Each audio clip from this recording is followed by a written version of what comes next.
অনেকদিন পর চলে আসলাম। কেউ আবার ভুলে যান নাই তো?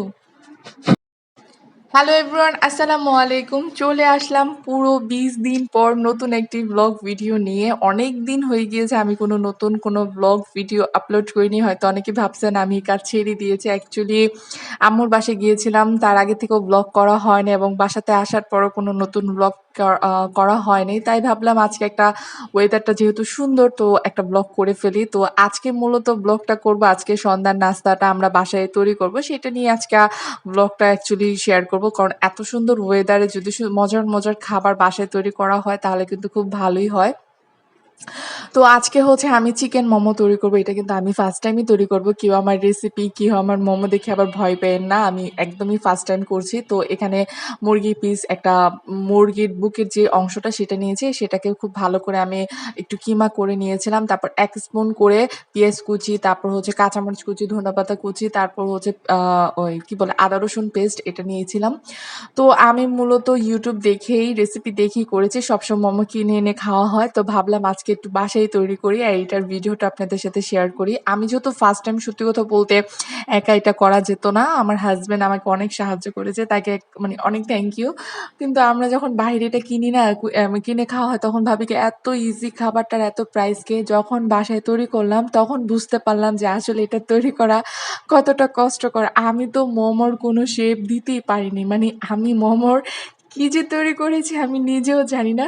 যখন ভিডিওতে দেখি তখন কিন্তু খুব ইজিলি দেখা যায়, কিন্তু বাস্তবে কিন্তু ততটা ইজি না।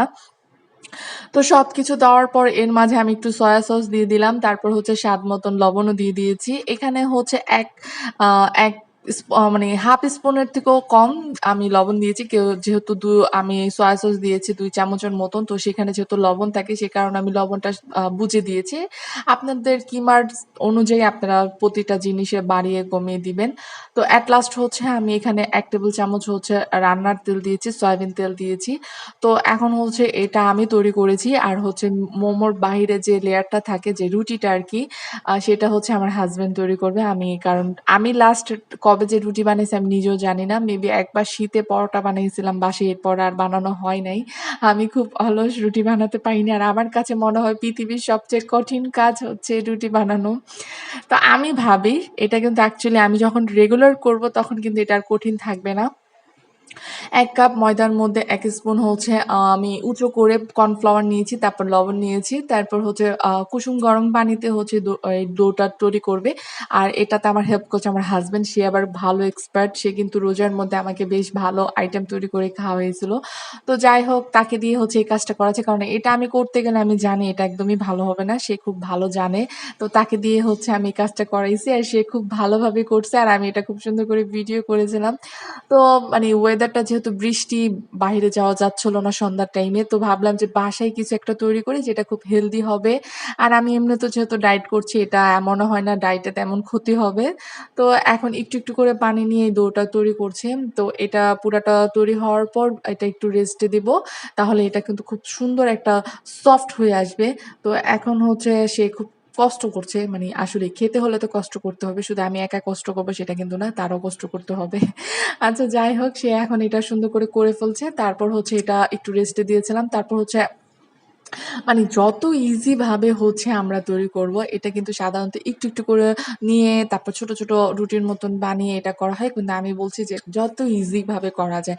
তো আমরা ফার্স্ট একটা বড় রুটি বানিয়েছি। তারপর হচ্ছে যে টিফিন কারি যে বক্সগুলো আছে না, তার যে উপরে ঢাকনাটা সেটা দিয়ে কেটে, কেটে মোমো শেপ তৈরি করেছিলাম। মানে যত ইজি ভাবে, যত দ্রুতভাবে করা যায় তাহলে তত দ্রুতভাবে আমরা খেতে পারবো। ওরকম মাথায় মানে চিন্তা ছিল যে যত তাড়াতাড়ি করব তত তাড়াতাড়ি খেতে পারবো।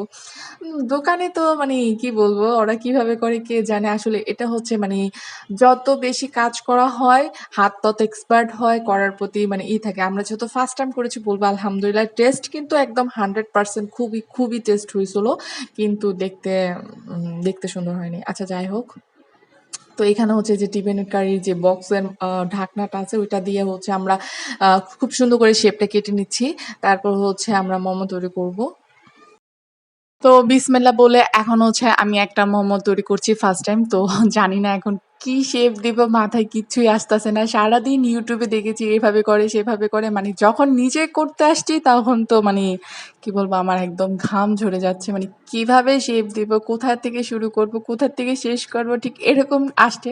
তারপরে বিসমিল্লাহ বলতে বলতে বলতে বলতে মানে কোনো রকম পেরেছি। আমার কাছে আমি জানি না এটা মোমোর শেপ হয়েছে কিনা। প্লিজ আপনারা যারা ভিডিওটা দেখছেন তাদেরকে বলবো আপনারা আমার মোমো শেপ দেখে হাসবেন না। যেহেতু আমি একদম ফার্স্ট টাইম, তো হয়তো ইনশাল্লাহ যখন এক্সপার্ট হয়ে যাব তখন কিন্তু খুব সুন্দর করে মানে মোমো শেপ দিয়ে একটা ভিডিও আপলোড করে দেব। তো যাই হোক, হয়েছে যতটুকু হয়েছে ভালোই হয়েছে আলহামদুলিল্লাহ।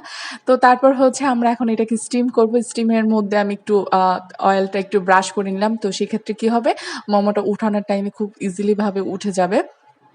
তো এখন মোমোটা বসাবে, এটা আমার হাসব্যান্ড করবে। আর অনেক আগে থেকে আমি একটা পাতিলে পানি বসিয়ে রেখেছিলাম। তারপরে এখন হচ্ছে এটা ভালো করে ব্রাশ করার পর স্টিম করতে দেব।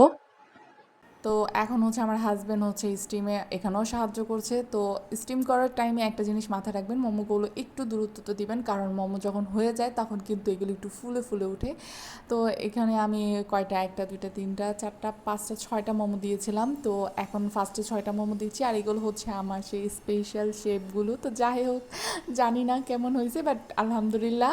আমি যেহেতু ভয়েসটা পরে দিচ্ছি, তো আমি বলছি আসলে খুব টেস্ট হয়েছিল, একদম বাহিরে যেভাবে খাই সেরকমই হয়েছে, কিন্তু শেপটা একটু গোলমেল হয়ে গিয়েছিল। তো যাই হোক, এখন হচ্ছে 15 মিনিট পর হচ্ছে আমি মোমোটা উঠাবো। তো 15 মিনিট পর দেখা হচ্ছে। ইয়াহু! এই যে আমার মোমো এখানে একদম রেডি। তো মোটামুটি দেখতে যে একদম খারাপ হইছে সেরকমটা না। মোটামুটি ভালোই হইছে। কিন্তু সত্যি কথা বলতে এখানে যদি আরো স্পাইসি সস হতো তাহলে এটা একদম মানে লাজবাব হয়ে যেত। তো যাই হোক, যেমনই হোক, হাসব্যান্ড ওয়াইফ ফার্স্ট টাইম তৈরি করছে। তো এখন হচ্ছে সেকেন্ড আরেকটা চ্যালেঞ্জ, চপস্টিক দিয়ে খাবো। তা আমি কখনো চপস্টিক ইউজ করতে পারি না। আমার হাসব্যান্ড সে এক্সপার্ট, যেহেতু সে দেশের বাইরে ছিল। তো সে তো খুব ইজিলি ভাবে চপস্টিক দিয়ে খেতে পারে, আমি তো মানে ধরতেও পারি না। তো কালকে এটা দিয়েও আবার ট্রাই করছে যে চপস্টিক দিয়ে খাবো, তো ওরটা থেকে দেখে একটু শিখলাম, তারপর আমি আবার একটু ট্রাই করলাম। তো যাই হোক, লাস্ট সন্ধ্যায় আমরা যেরকম ভাবে তৈরি করছি তার চেয়ে বেশি হচ্ছে এনজয় করছি সময়টা। সেটাই অনেক, সেই সময়টাকে ছোট একটা ব্লগের আকারে আপনাদের সাথে শেয়ার করলাম। যদি আমার ব্লগটা আপনাদের ভালো লাগে অবশ্যই বলবো আমার চ্যানেলটাকে সাবস্ক্রাইব করে দিবেন। আর যদি ফেসবুকতে থেকে থাকেন অবশ্যই ফলো করে দিবেন। আর যদি ব্লগটা পছন্দ হয় অবশ্যই একটা লাইক করে দিবেন। সবাই ভালো থাকবেন। আল্লাহ হাফেজ। অ্যান্ড এট লাস্ট আমি চপস্টিকটা ধরে খেতে পেরেছি। ইয়াহু! সবাই ভালো থাকবেন। আল্লাহ হাফেজ। আসসালামু আলাইকুম।